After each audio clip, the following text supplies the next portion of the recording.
Makanya kalau kita lihat meme-meme sekarang nih, itu memang potongan-potongan videonya itu menyakitkan. Di atas orang joget, di bawah masyarakat tersiksa. Di atas orang joget, di bawah itu digabung itu. Itu sebenarnya menyampaikan rasa hati, suara hati. Cuman yang disampaikan itu tak sampai gitu. Korupsi di tempat kita nih tak selesai-selesai, Ustaz. Ya karena korupsi itu dinormalisasi. Apa maksudnya dinormalisasi? Dimaklumkan. Sampai sini paham ya? Kita lihat besok, Bang. Gaji DPR betul apa tidak 100 juta itu? Kalau masih korupsi juga dibakar. Dimiskinkan.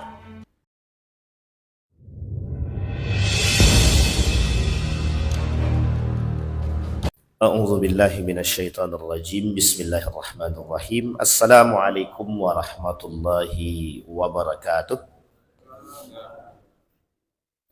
Alhamdulillahi rabbil alamin wa bihi nasta'inu ala umurid dunya waddin wassalatu wassalamu ala asyrafil anbiya'i wal mursalin wa ala alihi wa sahbihi ajma'in. Allahumma salli wa sallim wa barik ala hadzal nabiyil karim. Allahumma salli ala Muhammad wa ala ali Muhammad fil alamin innaka Hamidum Majid. Ya ayuhan nasu taqu rabbakumul ladzi khalaqakum min nafsin wahidah wa khalaqa minha zawjaha wa batha minhuma rijalan katsiran wa nisaa wattaqullaha alladzi tasaaluna bihi wal arham. Innallaha kana 'alaikum raqibah. Puji syukur kehadirat Allah dengan mengucapkan Alhamdulillahi Rabbil Alamin. Berselawat kepada Nabi dengan mengucapkan Allahumma salli ala Muhammad wa ala ali Muhammad fil alamin innaka Hamidum Majid. Mudah-mudahan kita semua yang hadir Allah berkahi, Allah sehatkan, Allah kuatkan, insyaallah husnul khatimah. Dan mudah-mudahan untuk orang tua kita yang telah mendahului kita, Allah tempatkan di tempat terbaik di sisinya.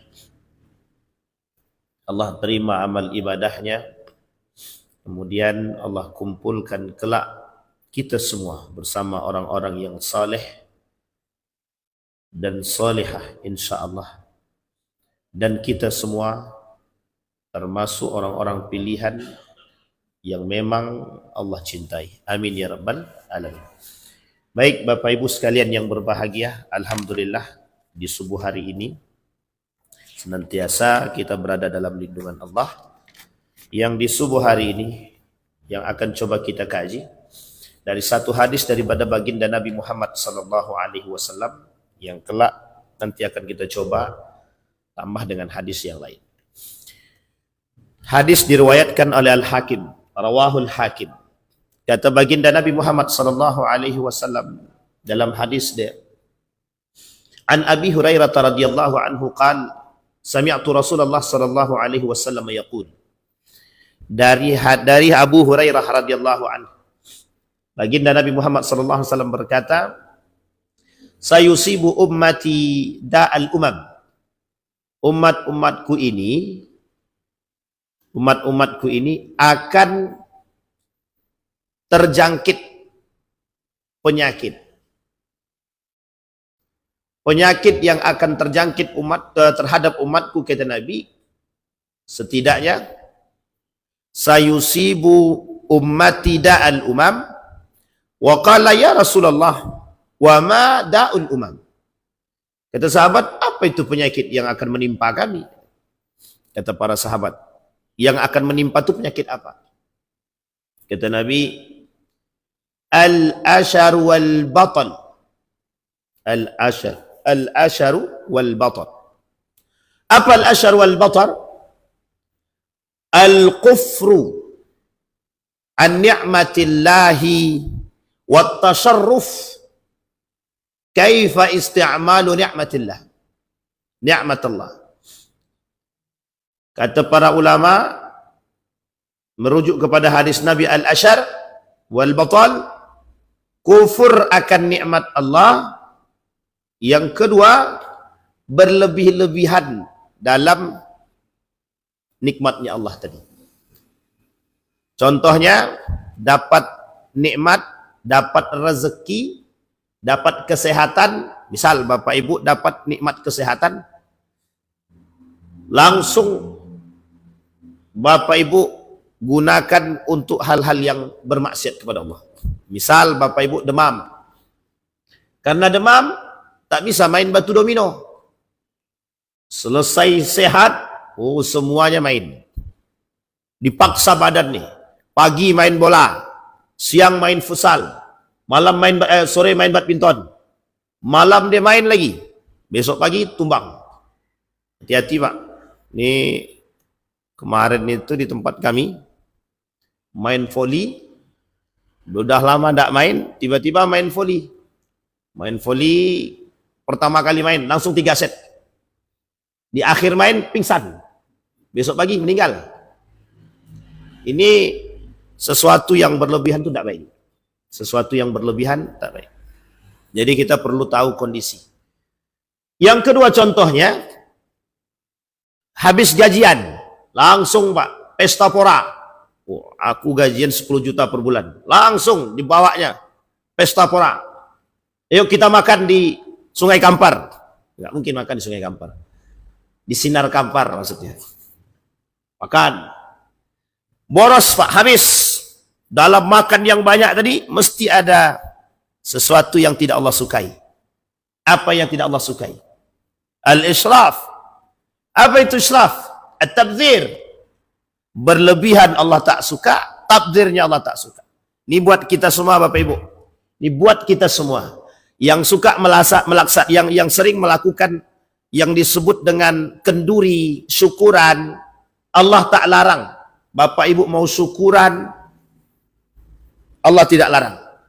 Yang Allah larang dalam urusan syukuran itu, satu, Bapak Ibu syukuran, tapi syukuran yang Bapak Ibu buat menentang Tuhan, atau keluar dari jalur syariat.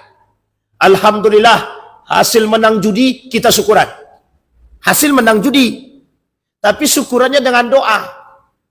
Sampai sini paham? Ini mesti bertentangan Pak. Hasilnya haram, mau dihalalkan dari syukuran. Nah, ini banyak yang seperti ini, tapi banyak yang tak sadar nih. Bukan hanya persoalan judi saja. Banyak nih persoalannya. Ini contoh nih. Menang sabung ayam, langsung syukuran. Syukurannya pakai khatam Quran. Coba bayangkan. Nah, ini hati-hati. Alhamdulillah Ustaz. Hasil jual khamar semalam, hasil jual khamar, alhamdulillah pula lagi. Alhamdulillah Ustaz, hasil jual khamar semalam. Alhamdulillah Ustaz, hasil jual narkoba. Alhamdulillah Ustaz, hasil curi tanah. Dia alhamdulillah semua, tapi ada kemaksiatan di situ. Itu israf. Tidak boleh Pak. Kita dapat harta, makan semua. Pokoknya apa yang bisa kalian makan, makan sepuasnya. Banyak yang tidak disukai oleh Allah. Kenapa kita sudah berlebihan? Oh, ini cuma 10 orang. Orang yang datang syukuran itu cuma 10.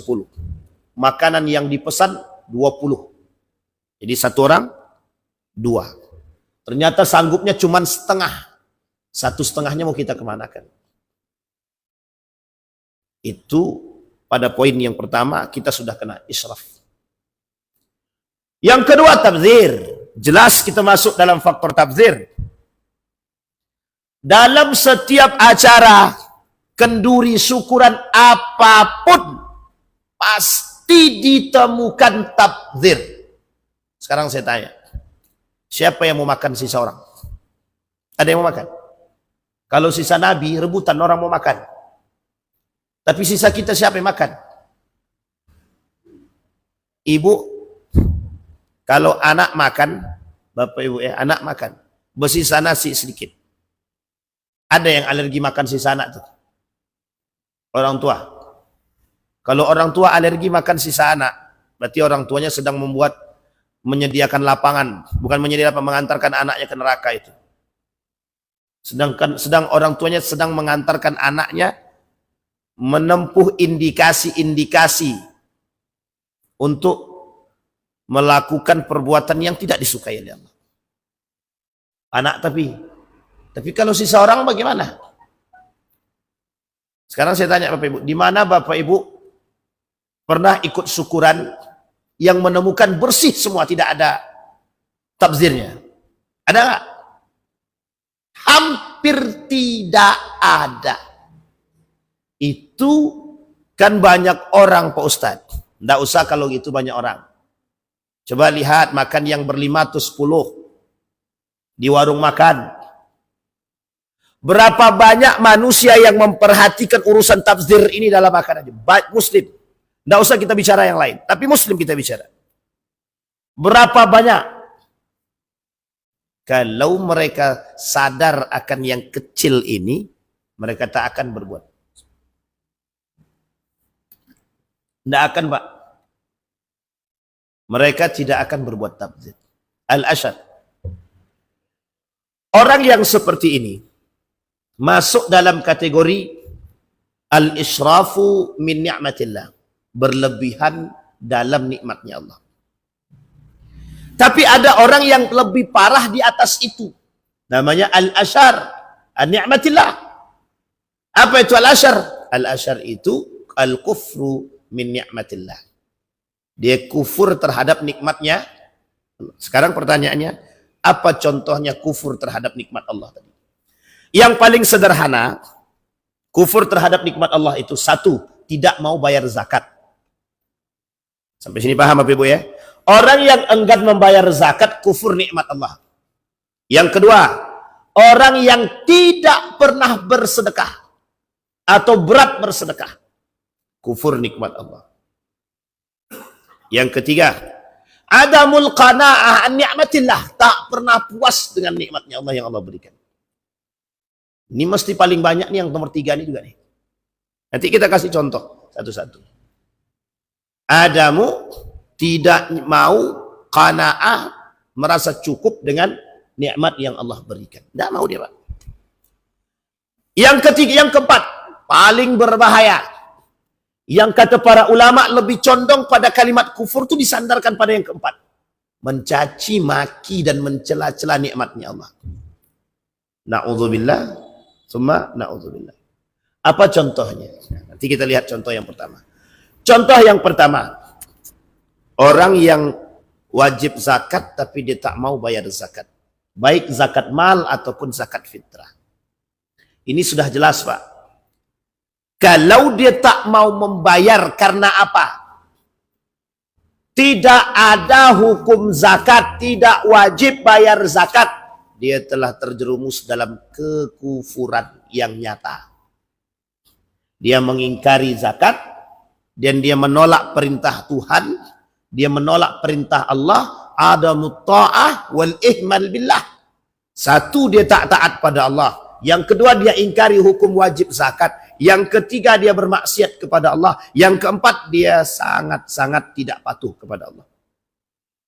Kufur, Pak. Jadi kalau ada orang dengan syariat Islam, dia kufur terhadap syariat Islam, itu otomatis, Pak. Otomatis mungkar. Otomatis kufur. Kafir tidak, kufur iya. Itu otomatis. Otomatis itu bagaimana maksudnya, Pak Ustaz? Ada orang yang mengingkari syariat Islam, itu syariat tapi diingkari sebagai satu syariat, maka terjebak dalam ibtalu wa ihbatul amal. Allah batalkan dan Allah hapus semua amal ibadah dia. Itu zakat. Saya sebenarnya pengen sekali melihat data-data di Basnas itu. Saya pengen betul Basnas itu menyampaikan di hadapan khalayak itu seberapa banyak orang kaya yang tak mau berzakat itu. Dia ada pada masanya, seharusnya panitia-panitia zakat tuh yang punya data tuh sampaikan. Data orang kaya di Pekanbaru 70, yang bayar zakat 10. Nah, ini yang 60-nya lagi disamperin. Ente mau masuk neraka kapan gitu. Itu ya langsung. Karena muslim tapi tidak mau bayar zakat. Yang kedua, ada orang yang berat sangat tangannya untuk bersedekah. Ingat Bapak Ibu, dalam Al-Quran, wa fi amwalihim haqqun lis-sa'il wal mahrum. Dalam harta kita ada hak orang lain yang wajib kita keluar melalui sedekah. Yang kedua, ada sunnahnya untuk kita keluarkan. Jadi Bapak Ibu, kalau dapat rezeki, keluarkan. Keluarkan. Meskipun dalam persoalan, misal Bapak Ibu gaji cuma 5 juta, kan tidak wajib zakat. Maka apa yang harus Bapak Ibu lakukan? Bersedekah. Wajib tidak. Tapi setidaknya dari yang kita makan tuh, mesti bisa dirasakan oleh orang-orang yang tidak mampu. Tapi Pak Ustadz, aku bantu keluarga Pak Ustadz. Tak urusan. Siapapun mereka. Artinya dari bagian yang kita miliki, harta yang kita miliki, ada orang yang berhak untuk mereka rasakan dari hak milik kita. Ini yang penting. Yang kedua. Al-Ashar itu. Contohnya tadi, enggan bersedekah. Yang ketiga. Orang yang tidak pernah merasa puas dengan apa yang Allah berikan. Apa contohnya? Dikasih 5 minta 6. Dikasih 6 minta 7. Saya pernah diprotes orang. Kenapa terus-terusan orang kaya yang selalu jadi sorotan? Ya dalam hadisnya begitu tidak mungkin kita rubah. Hai orang-orang miskin, jangan sombong dengan harta yang kau miliki. Apa yang mau disombongkan? Harta yang tak punya. Sampai sini paham ya? Kata dia, jangan Ustadz ini harus, kenapa harus orang kaya terus? Kan orang umat muslim kaya itu baik. Betul, umat muslim kaya itu bagus, sangat bagus. Tapi umat muslim kaya sombong angkuh itu tak bagus. Makanya kalimatnya itu perlu dipahami. Salah satunya adalah, kata Nabi, di dalam Al-Quran itu, salah satu di antara sekian tanda dekatnya kehancuran satu negeri. Ini biar Bapak Ibu tahu, saya bawa nih. Tanda kehancuran satu negeri, tanda dekatnya kehancuran satu negeri. Orang kaya yang durhaka nomor 2 kata para ulama. Yang pertama pemimpin zalim, yang kedua tuh orang kaya yang durhaka. Sekarang pertanyaannya, orang kaya yang durhaka itu yang gimana modelnya? Ini Bapak Ibu yang kaya jangan tersinggung. Karena Bapak Ibu yang kaya orang baik, jadi tak usah tersinggung. Tapi kalau tersinggung nanti pelaku dia. Bagaimana contohnya orang kaya yang durhaka tadi? Satu orang kaya orang yang merasa kaya, itu lebih tepat. Orang yang merasa diri dia kaya.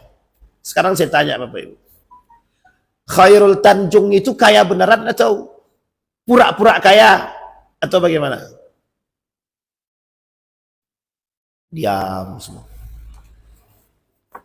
Bapak Ibu, Khairul Tanjung itu kaya apa tidak? Secara kasat kita, fisik kita, nampak dia orang kaya. Punya apa bang? Punya semuanya. Apa yang dia tak punya? Punya semua. Tapi Bapak Ibu, perlu Bapak Ibu pahami. Kata para ulama, kaya yang sesungguhnya itu ghinan nafs. Kaya hati, kaya diri. Bukan memperkaya diri ya. Kaya hati, kaya jiwa dia. Itu yang sesungguhnya. Kata para ulama. Tapi ada orang yang kaya secara harta.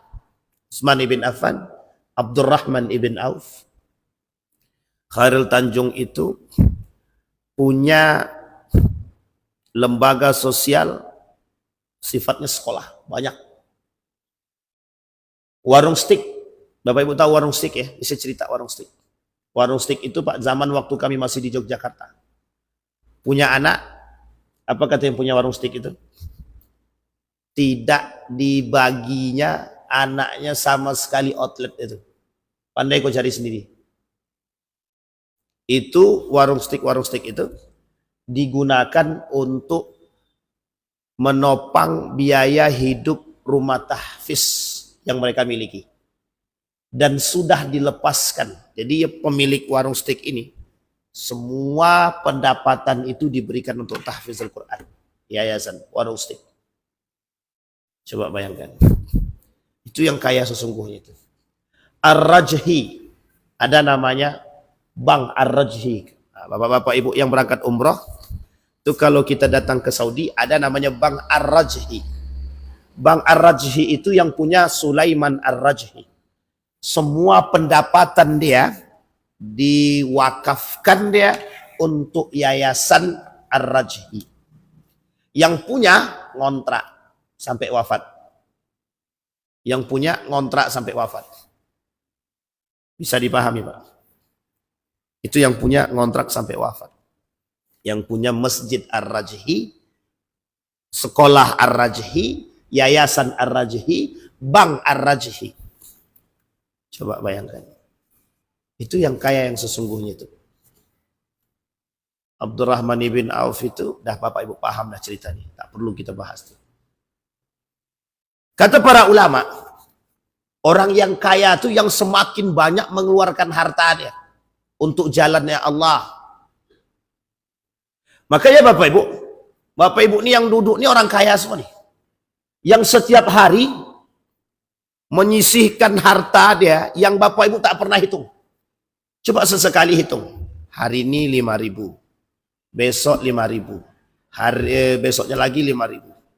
5.000 kali 360 hari. Berapa kira-kira Bang? Coba bantu kali. 5.000 kali 360 hari. 360 hari itu berapa setahun ya? Coba. Berapa Bang? Jangan lama-lama Bang. 360. Ya. 1 juta. 1.800.000 kali umur Bapak Ibu. Anggaplah 40 tahun. Normal hidupnya. 20 tahun belum normal lah misalnya. Ya. Berapa? 72 juta. Sekarang kali 2. Kali 2. 140 juta. 140 juta kali dikurang, salah. Pokoknya kali lagi 30 hari. Ramadan. Kali pula lagi, 2 kali lagi. Lipat ganda. Bapak Ibu 8 miliar bersedekah. Itu orang kaya tuh. Itu kalau 5.000. Kalau satu tempat dalam sehari. Itu baru materi. Belum makanan yang Bapak Ibu kasih kepada orang. Belum lagi jasa Ibu yang Ibu berikan kepada orang lain dalam bentuk bantuan. Jadi sebenarnya kita tidak menghitung, tapi begitulah seharusnya. Itu satu orang. Sekarang kita kalikan 100. Berapa jumlahnya? Ya 800 miliar lah Bang, tinggal kali aja 808 miliar kali 100 orang. 800 miliar 100 orang. Sekarang kita kali lagi, berapa jumlah penduduk Indonesia yang muslim? Kita ambil 2 juta paling sedikit. Itu udah paling sedikit tuh. Berapa Bang kali? Error langsung. Pertanyaannya Pak, dulu pernah ada seorang profesor bilang begini, coba duit sedekahnya umat muslim itu dikelola. Yang kita khawatirkan, sedangkan duit haji dikorupsi, apalagi duit sedekah. Tapi itu suuzon aja Ustaz. Iya memang suuzon aja itu. Tapi Bapak Ibu, pernah terpikir? Pernah Pak. Kawan saya itu pernah melakukan penelitian. Dana infak masjid. Dana infak masjid. Satu masjid itu. Satu masjid. Dia kalikan Pak dalam sekian tahun itu. Dia kalikan dalam sekian tahun. Prosentasenya fantastis Pak. Fantastis. Kalau kita mampu mengelola dana, wakaf, zakat, kemudian sedekah, infak kotak masjid itu saja. Itu kalau kita berhasil kelola. Tidak ada yang miskin Pak. Tidak ada yang miskin. Saking banyaknya orang kaya yang beneran itu. Sampai sini paham Pak ya? Meskipun cuma 5.000 yang dia sisihkan. Sekarang perhatikan baik-baik Bapak Ibu. 5.000 yang Bapak Ibu sisihkan, betapa bermanfaatnya bagi orang-orang yang tidak mampu. Sebenarnya saya pun sedih juga. Ada seorang anak kelas 3 SMP mengurus adiknya yang cacat. Orang tuanya dah meninggal dua-duanya. Itu paman-pamannya kemana kita nggak tahu. Keluarganya kemana kita nggak tahu. Tapi kita fokus pada beliau. Betapa bahagianya dia cuma mendapatkan uang bantuan itu. Nah, jadi Bapak Ibu, besok orang kaya yang durhaka nih, Itu mereka tidak bersedekah, tidak berzakat, tidak puas, angkuh. Nah, orang kaya yang durhaka yang dimaksud di sini adalah satu, tidak pernah puas. Apa maksud tidak pernah puas itu? Mobil sudah 2, masih mau korupsi. Mobil sudah banyak, rumah sudah ada, anak sudah selesai, masih juga main riba. Semua sudah ada, masih juga main judi. Ini sama-sama orang kaya yang durhaka. 2, orang kaya tak mau bayar zakat, itu mesti. Yang ketiga, yang pelit banget dalam bersedekah. Yang keempat, hitung-hitungan. Yang kelima, orang kaya yang mengingkari kewajiban zakat. Nah, itu yang menjadi masalah. Poin terakhir ini nih. Orang kaya yang tak mau bayar zakat kelak dan mengingkari zakat kelak, itu yang sesungguhnya durhaka. Yang kedua, orang kaya yang sesungguhnya durhaka kepada Allah, yang sombong dengan hartanya. Jangan kau duduk dekat mobil aku, lecet harga mobil ini mahal, ambil palu tokok sekali. Mesti tak berani kan? Sampai sini paham Pak? Jadi orang kaya yang sombong, seolah-olah dengan harta dia bisa beli apapun. Kami punya harta. Orang Bani Israel dulu begitu dia. Musa, kami punya harta, kami punya kekuasaan, kami bisa beli apapun yang kami mau. Sesekali Tuhanmu tidak akan pernah menurunkan azabnya. Apa yang terjadi? Nabi Musa berdoa kepada Allah, ya Allah, hancur semua. Paham maksud saya Bapak Ibu? Jangan sampai orang-orang yang kaya-kaya ini menjadi penyebab turunnya azab dari Allah. Orang-orang kaya yang durhaka menjadi penyebab turunnya azab dari Allah untuk yang lain. Sampai sini paham Pak ya? Baik. Yang poin penting lainnya, orang kaya yang durhaka menyebabkan rusaknya sistem keseimbangan. Apa contohnya? Contohnya itu tadi, merasa kaya, orang kaya bisa membeli apapun. Contoh, orang kaya bisa beli hukum. Akhirnya hukumnya yang tadinya adil jadi tidak rusak apa tak rusak? Rusak apa tak rusak? Rusak. Jadi keseimbangan itu sudah tidak ada. Baik, kembali kepada poin kita. Al-asyar, orang yang kufur nikmatnya Allah. Kemubatal, yang berlebihan dalam nikmatnya Allah.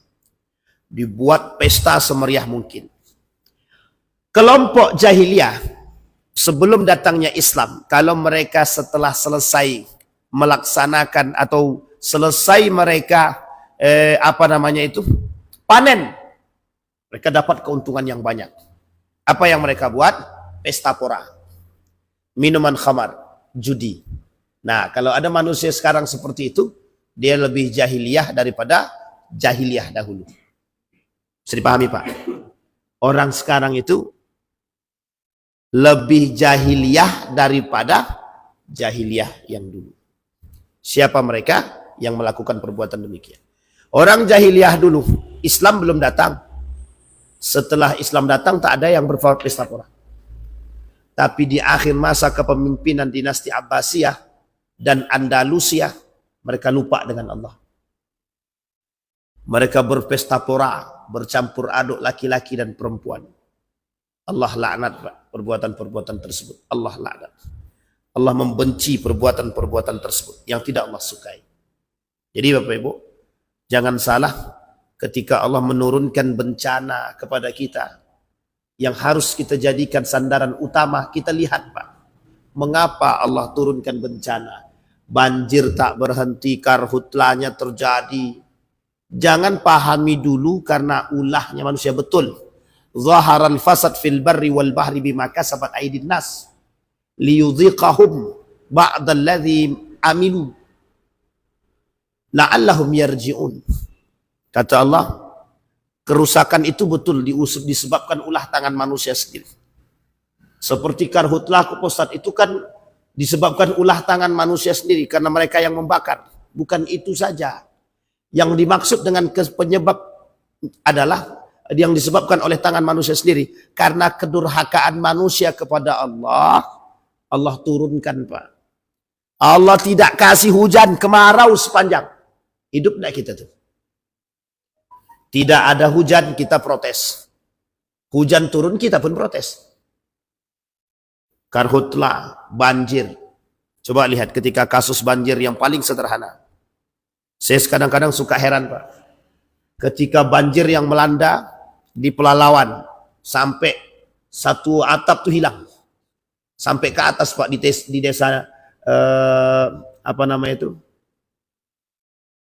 Dusun tuh apa namanya itu? Yang pedalaman tuh apa namanya, Pak? Ya pokoknya itulah daerahnya. Pelalawan, Kerinci, itu banjir, Pak, sampai ke atas itu. Coba dibayangkan sekali saja. Bisa jadi itu dalam bentuk azabnya Allah buat kita. Kalau kita pahami itu karena bendungan air terbuka tuh Ustaz. Kalau tak terbuka, kalau Allah kata caranya Allah membuat banjir itu banyak. Mau dibuka bendungan kek, mau hujan tidak diberhentikan oleh Allah kek, itu terserah Allah. Tapi pahami betul kalau itu bisa jadi azab dari Allah. Coba bayangkan, andai kata seminggu sekali Allah datangkan, kira-kira besok tuh masih ada enggak yang tinggal di situ? Sampai sini paham, Pak? Pahami betul azabnya Allah itu. Kadang-kadang kita ini setiap datang bencana, itu paling gempa bumi karena gesekan lempeng saja. Coba bayangkan. Tapi coba pahami. Azab, cobaan, bencana bisa jadi Allah berikan kepada kita untuk mengingat kita. Orang masyarakat Riau, kalian sudah terlalu banyak korupsi. Kalian sudah terlalu banyak narkoba, sudah terlalu banyak judi, kalian sudah terlalu banyak minuman khamar, berhentilah. Masyarakat Riau, kalian sudah terlalu banyak berzina, berhentilah. Kalau semua ini sudah kita lakukan dan menjadi mayoritas, apa yang tidak mungkin Allah lakukan? Tak ada yang tak mungkin, Pak. Buktinya, COVID datang, masuk masjid pun takut. COVID datang, masuk masjid pun kita takut. Sekarang pertanyaannya, kita ini sengaja dibuat jauh daripada pemikiran-pemikiran seperti itu. Agar kita ini lalai dari hal-hal yang demikian. Oke Bapak Ibu ya, bisa dipahami? Baik. Yang ketiga, kata Nabi dalam hadis tersebut, at-takatsur wat-tanajus. 6 yang menjadi tanda dekatnya kehancuran satu negeri. Yang ketiga, at-takatsur. Siapa yang hafal ayatnya, Pak? Bang Didi hafal at-takatsur? Coba. Ini bukan uji coba, coba dulu. Jangan ngaku hafal tapi tak hafal. Arti al-takatsur itu apa, Bapak Ibu? Sekarang Bapak Ibu yang hafal luar kepala. Apa arti at-takatsur? Apa, Pak? Bermegah-megahan. Nama lainnya apa? Orang-orang yang suka menumpuk-numpuk harta. Suka menumpuk harta. Sekarang Bapak Ibu perhatikan, kita ambil ilustrasi paling sederhana. Mulai dari zaman Zainuddin MZ sampai hari ini ilustrasinya sama. Coba Bapak Ibu bayangkan, mengapa orang korupsi itu tetap korupsi? Rumah dia punya, ya rumah dia punya, mobil dia punya, sawit dia punya. Sekarang saya tanya, mengapa masih korupsi? Mengapa masih korupsi? Ada Bapak Ibu yang bisa jawab? Kenapa, Pak? Ingin tampil beda. Ingin dimuliakan. Ingin dipandang. Kenapa? Ada penyebabnya, ada. Rasa syukur yang tak ada. Ada yang bertanya kemarin begini, Ustaz, kapan negeri kita nih bersih daripada korupsi? Saya langsung jawab, tanya sama Pak Presiden. Saya bilang, kalau saya presidennya ya pas dia bertanya. Tapi kalau bertanya kepada saya, ya jelas tidak tepat pertanyaannya, Pak. Kecuali kalau awak presiden. Sampai sini paham, Pak ya? Anies Baswedan bilang, kalau saya jadi presiden, itu program pertama dalam mengatasi korupsi, memiskinkan. Kalau di Cina dibunuh kan, dimatikan. Tapi kalau Anies Baswedan dimiskinkan. Coba lihat dianalisa dua kebijakan ini. Ternyata memiskinkan orang itu lebih parah daripada membunuh, Pak. Kalau dia mati, harta korupsinya masih ada. Tapi kalau dimiskinkan, sampai 7 turunan dimiskinkan, atau 5 turunan, atau 3 turunan saja, tidak sampai 5 turunan. Taubat juga dia, Pak. Apa jawabannya? Sederhana, Pak, betul. Seperti yang dilakukan oleh Nabi Yusuf pada masanya. Nabi Yusuf itu, orang-orang kaya yang sombong dan angkuh itu, dimiskinkan, Pak. Dimiskinkan. Jadi baru saya paham nih, baru saya paham. Nabi Yusuf itu merubah sistem itu. Yang kaya harus merasakan miskin. Tapi yang orang kaya yang sombong ya, yang angkuh, yang rakus. Orang-orang yang bermegah-megahan, yang rakus dengan hartanya, yang selalu menumpuk-numpuk harta itu orang-orang rakus saja. Orang tamak. Alasan ada, satu gengsi gaya hidup, FOMO. Balik lagi. FOMO. Itu mesti gaya hidup, Pak. Dorongan. Ada mobil merek baru. Masa aku kepala dinas nggak bisa beli itu? Yang kedua, bisa jadi dorongan istri itu. Bang, tetangga sebelah udah beli mobil, masa abang kepala dinas nggak bisa beli mobil? Tapi itu yang paling terakhir sebenarnya. Yang ketiga, yang tak pernah merasa puas, Pak. Yang keempat, kawannya syaitan. Bisikan iblis. Yang kelima, mereka, kalau bahasa kasar saya, orang yang baru merasakan jabatan. Orang yang baru merasakan kaya. Maka bahasanya OKB. Kata Ustaz Adi Hidayat, orang kaya baru. Orang kaya baru nih, kalau kekayaan dia, kalau diri dia tak ditopang dengan keimanan, memang betul, Pak. Mumpung aku jadi baru pernah merasakan kaya, ayolah kita sekali tumpuk terus. Apa yang dimaksud dengan menumpuk harta ini? Yang dimaksud dengan menumpuk harta ini, Pak, mengumpulkan harta sebanyak mungkin. Ada indikasi yang lain, ada. Mengambil harta orang dengan cara yang batil. Ini sudah kita sampaikan di beberapa pekan yang lalu. Di sini juga ada orang mengambil harta orang lain dengan cara yang batil. Sampai di sini paham, Pak? Pokoknya Ustaz, sekarang ini kan aku punya duit 1 miliar, Ustaz. Nah, duit 1 miliar ini kalau aku pegang mesti habis. Aku harus bisa melipatkan gandanya, melipat gandakan. Gimana caranya? Masukkan ke bank konvensional. Masukkan deposito. 1 miliar berapa, Pak? Pak Sarno, kira-kira per 3 bulan berapa? 1 miliar. Tergantung bunganya kan. Coba bayangkan. Banyak orang kaya yang mendepositokan harta dia dalam bentuk itu. Ustaz, kami investasi ke emas kan boleh? Nah, silahkan. Yang dimaksud dengan menumpuk-numpuk harta tadi, orang yang tak puas dengan apa yang Allah berikan. Kalau dia menanam untuk generasi ke depan, itu tidak ada masalah, Pak. Silahkan, baik. Cuma kalau sengaja dia melakukan hal demikian, biar dipanggil Tuan Takur. Oh, si Didi itu banyak tanahnya, Tuan Takur itu. Paham saya, Pak? Yang Tuan Takurnya jangan diaminkan, banyak tanahnya aminkan. Sampai sini paham, Pak? Sampai dapat julukan. Oh, itu Tuan Takur kami itu. Bahagia hati. Maka Bapak Ibu, kaya hari ini menjadi tren. Sehingga orang berbondong-bondong untuk mengumpulkan harta. Nah, maka sekarang ini yang terjadi adalah fastabiqu fil amwal. maka berlomba-lombalah kalian dalam mencari harta. Itulah yang sekarang yang terjadi. Bukan fastabiqul khairat, fastabiqu fil amwal. Berlomba-lombalah kalian dalam mencari harta. Sekarang orang berlomba-lomba. Mau halal dia, mau haram dia tak fikir. Yang penting aku bisa mendapatkan harta. Makanya kalau kita lihat meme-meme sekarang nih, itu memang potongan-potongan videonya itu menyakitkan.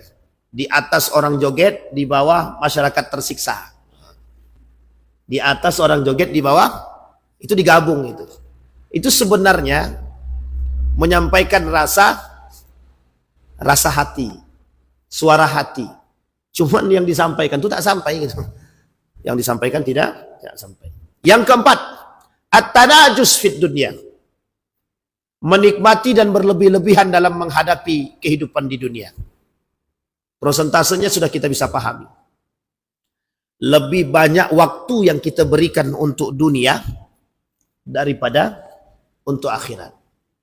Tapi alhamdulillah dengan adanya sarana kajian-kajian seperti ini, pagi subuh kajian, zuhur kajian, maghrib kajian. Jadi ada sarana untuk kita mendekatkan diri kepada Allah. Kalau kita turutin Pak dunia nih, tidak ada habisnya sama sekali. Tapi Nabi bilang begitu Pak Ustaz, memang. Karena akhir zaman tuh manusianya isinya itu aja. Berlomba-lomba dalam harta. Mereka berlebihan dalam berlebihan di dunia. Semua mereka buat. Tidak ada memberikan porsi waktu dia untuk akhirat itu tidak ada lagi. Maka saya pernah bilang sama Bapak Ibu, coba sesekali hitung. 24 jam. Anggaplah kita tidur itu, berapa jam kita tidur Bapak Ibu? Dari jam 10 malam, 10, 11, 10 ke 11, 11 ke 12, 12 ke 1, 1 ke 2, 2 ke 3, 3 ke 4. Anggaplah 6 jam. Dari 24 jam, kurangi 6 berapa? 24 kurangi 6 jadi 15 itu gimana? Jauh kali, 18. Sekarang 18 jam. Dari 18 jam itu, berapa banyak waktu yang kita berikan untuk akhirat kita? Ustaz, tadi saya keluar rumah pergi kerja. Kerjanya dari jam 7 pagi sampai jam 4 sore. Berapa jam tuh? 8, 9, 10, 11, 12, 1, 2, 3, 4. 8 jam. Dari 18 kurangi 8 jam. Tinggal 10 jam. Tinggal 10 jam. Sekarang pertanyaannya. Dari 10 jam saja. Berapa banyak waktu kita berikan untuk akhirat itu? 10 jam ya. Dari 10 jam sisa. Berapa banyak waktu kita berikan untuk akhirat? Itu yang bisa jawab siapa? Bapak Ibu semua. Kerja. Dunia atau akhirat? Tergantung. Kalau dia bekerja untuk Allah, berarti dia ada niatnya untuk mengarahkan harta, pendapatan dia untuk akhirat dia. Ya Allah, aku bekerja untukmu ya Allah, dan untuk kehidupan anak istriku dari hal-hal yang halal. Aku tidak pengen anak istriku dapat yang haram. Ini akhirat atau dunia? Dunia akhirat. Dunia akhirat, Pak. Tapi kalau tak ada niat sama sekali bagaimana? Itu untuk akhirat aja berarti. Ya Allah, aku kerja untuk beli mobil ya Allah. Nanti kalau sudah dapat mobil 1, aku tambah lagi ya Allah. 2. Sekarang 10 jam yang sisanya mau gimana? Sampai rumah main HP. Salat lalai. Zikir tak pernah. Baca Quran tunggu. Paling aktivitas kita hari-hari, baca Quran paling banyak kita baca Quran 5 kali dalam sehari. Paling banyak.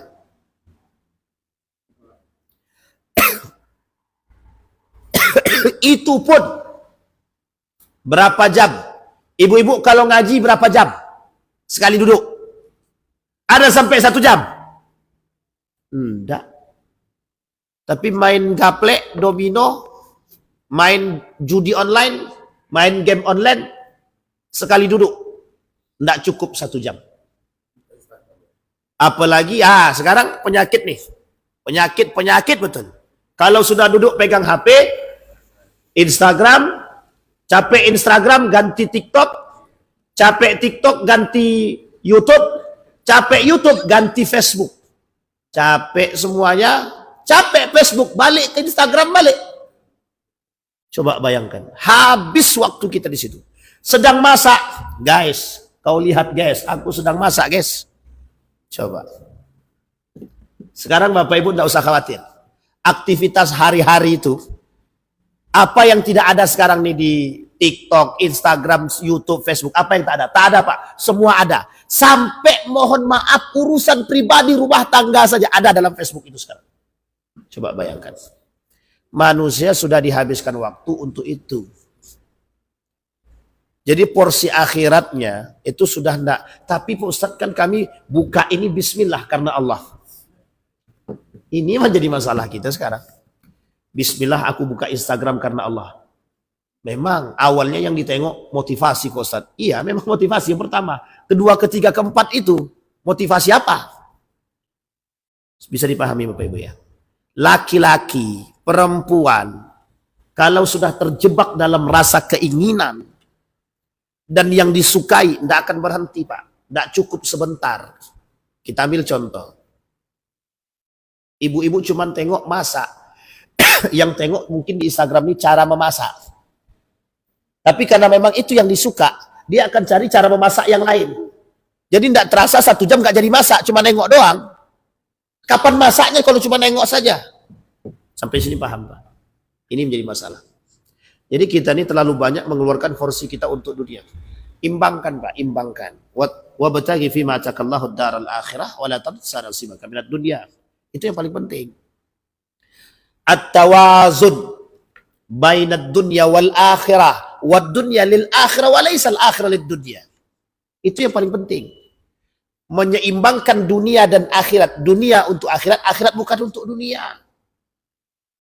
Kalau akhirat untuk dunia terbalik Pak. Makanya bahasa Zaidun MZ itu sederhana. Kejar akhirat dapat dunia, kejar dunia ditinggalkan akhirat kita. Karena nggak mungkin bisa bercampur. Baik. Itu yang keempat. Yang kelima. At-tabaghut, saling membenci. Ini akarnya sama nih Pak, akar masalahnya sama. Sekarang berapa banyak orang membenci karena harta. Saya salut dengan keadaan kita sekarang. Bukan hanya persoalan politik kita saling membenci. Urusan agama pun kita saling membenci. Itu masjidnya Pak Azwardi. Jadi jangan kita sholat di situ. Itu sholatnya masjidnya NU. Kalau kita sholat di situ kita jadi NU. Coba Bapak Ibu bayangkan ya. Ini saya kasih ilustrasi. Jadi kemarin ada kawan bilang begini. Wan, Ana ini kan pendukungnya si Fulan. Kalau Ana duduk dengan si Fulan satu lagi, nanti difotoan. Setelah difoto, nanti apa kata Fulan yang sebelah itu? Coba bayangkan. Coba bayangkan Pak. Karakteristik yang dalam pembahasan yang lain dari pandangan para ulama kehancuran satu kaum itu. Itu salah satunya fanatisme yang keluar daripada jalur yang dibenarkan. Sekarang ini kita tidak bebas Pak. Saya pendukung Pak Sarno. Udah nggak bisa saya duduk dengan Pak Azwardi. Apalagi Pak Azwardi, Pak Sarno itu cekcok. Jadi kalau saya duduk dengan Pak Sarno, dikira saya pendukung Pak Sarno. Dikira duduk dengan Pak Azwardi, dikira saya pendukung Pak Azwardi. Mas, kalau kayak gini terus kapan kita bisa duduk bareng? Apa penyebabnya? Dampak politik. Dampak politik. Padahal politik sudah selesai. Pilkada selesai, pilpres selesai. Tetap tidak bisa kita duduk. Uniknya, menjalar Pak, menjalar ke semua lini. Sekarang saya kasih tahu Bapak Ibu. Saya bergabung di travel umrah A. Tiba-tiba kawan saya bilang begini, Wan, mampirlah ke travel kami, ke kantor kami. Karena kawan nih, kan biasa kita duduk Pak. Masuklah duduk kita di travel tadi. Di foto, cekrek gitu. Masukkan ke media sosial, Facebook. Ditengok sama travel kawan yang tempat kita pertama tadi. Apa kata mereka? Oh, Ustadz sudah pindah lain hati ya. Astagfirullahaladzim, saya bilang. Coba bayangkan. Jadi sarana untuk membangun kebencian antara satu dengan yang lain itu semua lini sekarang, Pak. Bukan hanya dalam urusan politik saja, apalagi uang. Sekarang dalam urusan agama pun begitu. Misal.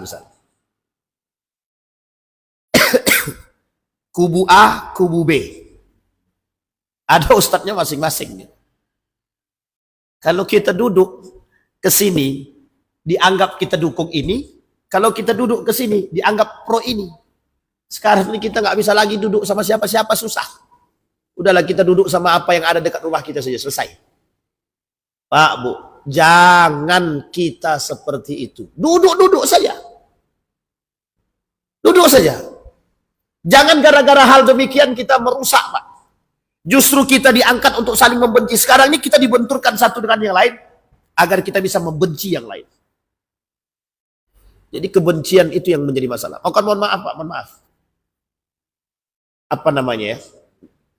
Kita nih dibuat seolah-olah kita nih harus saling membenci. Maka memang betul-betul politik itu kasar. Tapi kalau kita tidak ikut, kita hancur. Mau tidak mau kita harus ikut. Tapi kita yang harus membenahi. Saya bilang, tidak ada urusan sama saya. Mau saya travel A, travel B, travel C.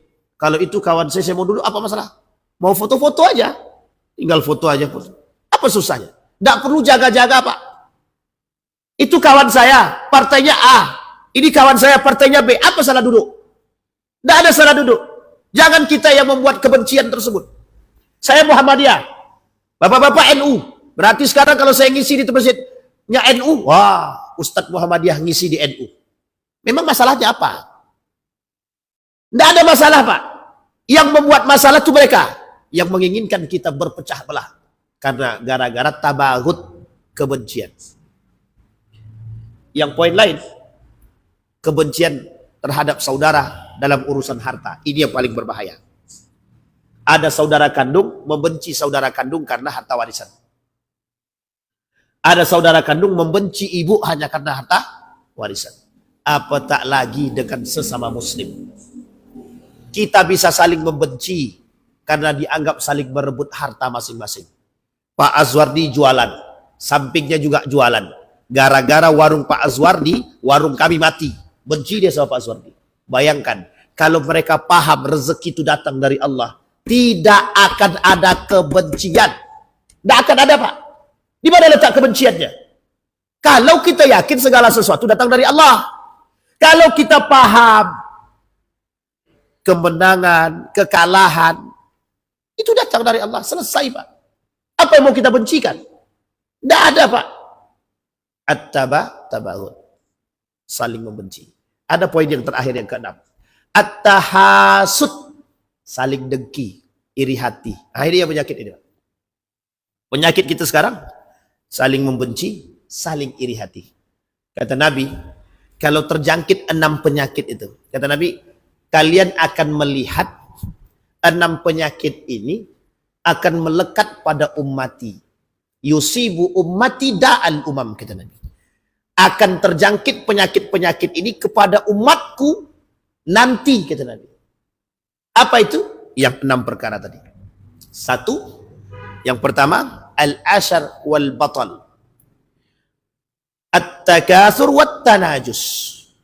At-tabaghut wat tahasud. Sekarang kita lihat.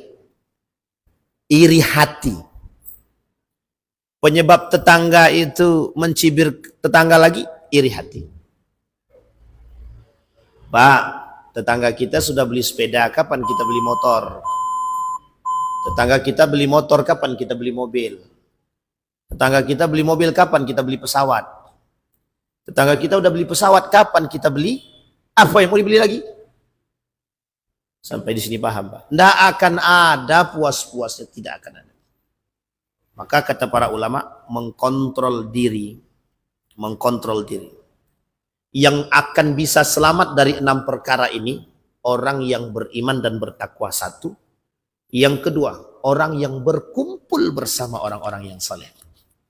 Apa kata para ulama? Dari sekian banyak karakter tentang kehancuran suatu negeri tadi, kehancuran suatu negeri dalam riwayat yang lain itu. Yang pertama pemimpin zalim, yang kedua orang kaya yang durhaka, yang ketiga sedikitnya orang-orang yang soleh dan diusirnya orang-orang yang soleh. Jadi Bapak Ibu, kalaulah hari ini kita duduk dengan orang yang soleh dianggap aneh, itu bagian daripada itu. Maka yang bisa, mohon maaf Pak, kita bisa menjaga diri kita jika kita duduk bersama orang-orang yang sefrekuensi. Bapak Ibu tidak peminum, tapi duduk bersama para pejudi, selesai urusan Pak. Hari ini Bapak Ibu selamat, besok selamat, besoknya lagi selamat, yang kelima udah nggak selamat lagi tuh Pak. Itu contohnya. Kenapa sekarang bahasanya sudah familiar, normalisasi korupsi. Tahu Bapak Ibu normalisasi korupsi? Naturalisasi korupsi. Menormalkan dan memaklumkan korupsi. Makanya mohon maaf, tadi pertanyaannya kita jawab. Mengapa korupsi di tempat kita ini tak selesai-selesai Ustaz? Ya karena korupsi itu dinormalisasi. Apa maksudnya dinormalisasi? Dimaklumkan. Sampai sini paham ya? Kita lihat besok Bang. Gaji DPR betul apa tidak 100 juta itu? Kalau masih korupsi juga dibakar. Dimiskinkan. Ya karena karena korupsi sudah normalisasi, sudah dinormalkan. Itu yang menjadi masalah. Sekarang saya tanya, mengapa zina merajalela? Mengapa khamar merajalela? Mengapa riba merajalela? Normalisasi semua. Apa maksud normalisasi itu? Dianggap maklum, dianggap biasa. Sehingga mohon maaf, setiap orang yang masuk di situ berpikir bagaimana kami harus korupsi. Lah kalau setiap yang masuk ke dalam pemerintahan, yang menjadi anggota dewan, berpikir untuk korupsi, kapan selesai? Yang bodohnya lagi, pemilihnya sudah tahu korupsi, pelaku koruptor, masih kita pilih juga. Tak ada pilihan lain Ustaz. Nah itu dia masalah yang terakhir itu. Sampai di sini paham Bapak Ibu ya? Kondisi. Kondisi kita hari ini. Nah kata Nabi, ada cara untuk mengatasi ini. Ada. Caranya ada. Yang pertama untuk pribadi kita, yang tadi. Kuatkan iman dan ketakwaan. Hidup di akhir zaman tidak semudah hidup pada masa dahulu. Hidup di akhir zaman tantangannya lebih berat. Apa itu tantangannya berat? Ketika semua orang melakukan kemaksiatan, kita harus fokus pada kebaikan. Ini tantangan kita. 10 orang yang bermaksiat, 10 orang yang bermaksiat, usahakan kita yang taat. Sampai sini paham ya Pak ilustrasinya Pak? 10 orang yang bermaksiat, di antara 10 ini usahakan kita yang taat kepada Allah. Berarti Pak Ustadz kita tak bisa lagi duduk dengan orang-orang yang soleh. Karena tak ada yang soleh di sini, maksiat semua Pak Ustadz. Jika Bapak Ibu temukan dengan kondisi seperti ini, maka jalan terbaik beruzlah atau berdiam diri, itu lebih baik. Mohon maaf, apa maksudnya Pak Ustadz? Sebaiknya tidak usah keluar rumah, kecuali pada hal-hal yang penting saja. Kalau kita temukan. Tapi sekarang Alhamdulillah kan kita masih banyak. Perkumpulan orang-orang soleh masih ada. Masuk ke masjid setiap maghrib, ada setiap maghrib kajian, ada zuhur, ada asar, ada juga maghrib. Alhamdulillah Pak, itu sudah banyak. Subuh sudah banyak. Artinya semoga ini bisa tetap istiqomah. Tapi kan kita nggak tahu. Bisa jadi mereka yang ikut itu husnuzon kepada Allah. Kemudian Bapak Ibu, di tengah orang-orang banyak yang memakan harta yang haram, usahakan diri kita memakan harta yang halal. Mohon maaf, terpengaruhnya orang terhadap yang haram karena mohon maaf ada unsur keharaman pun yang dia makan. Sampai sini paham ya? Bapak Ibu, ada orang main judi, Bapak Ibu enggak main, orang main judi di situ. Dari hasil judi tadi dibelikan minuman. Bapak Ibu masih tetap di situ. Bapak Ibu enggak main, tapi dikasih minuman. Cuman duit minuman tadi dibeli dari duit judi. Kira-kira yang kita makan bagaimana? Sampai sini paham ya Bapak Ibu ya? Ini hanya ilustrasi, kiasan bagi kita. Yang seharusnya kita bisa menjaga diri kita. Jadilah manusia yang aneh di tengah orang-orang yang menormalisasikan keanehan. Jadilah manusia yang taat di tengah manusia yang menormalisasikan kemaksiatan. Insya Allah kita termasuk orang-orang yang selamat. Kita berdoa kepada Allah. A'udzubillahi minasyaitonirrajim. Bismillahirrahmanirrahim. Hamdas syakirin, hamdan naimin, hamdan yuwafi ni'amahu wa yukafi'u mazidah. Ya Rabbana lakal hamdu kama yanbaghi li jalali wajhikal karim wa 'azimi sultanik. Allahumma salli ala Muhammad wa ala ali Muhammad. Allahumma faqihna fid din wa alimna ta'wil. Allahumma ighfir lahum warhamhum wa'afihim wa'fu anhum wa akrim nuzulahum wa wasi' madkhalahum waj'al al-jannata mathwahum. Allahumma ighfir lana dhunubana wa kaffir 'anna sayyi'atina wa tawaffana ma'al abrar. Ya Aziz ya Ghaffar ya Rabbal alamin. Allahumma a'idna ala dhikrika wa syukrika wa husna ibadatik. Rabbana hab lana minas salihin. Allahumma akhtimna bis salihin. Rabbana hab lana min azwajina wa dhurriyyatina qurrata a'yun waj'alna lil muttaqina imama. Allahumma akhtimna bis salihin. Allahumma ij'alil Qur'ana al-'azima rabi'a qulubina wa nura sudurina wa jilaa'a ahtanina wa dhihaba humumina wa ghumumina. Rabbana atina fid dunya hasanah wa fil akhirati hasanah wa qina azabannar. Walhamdulillahi rabbil alamin.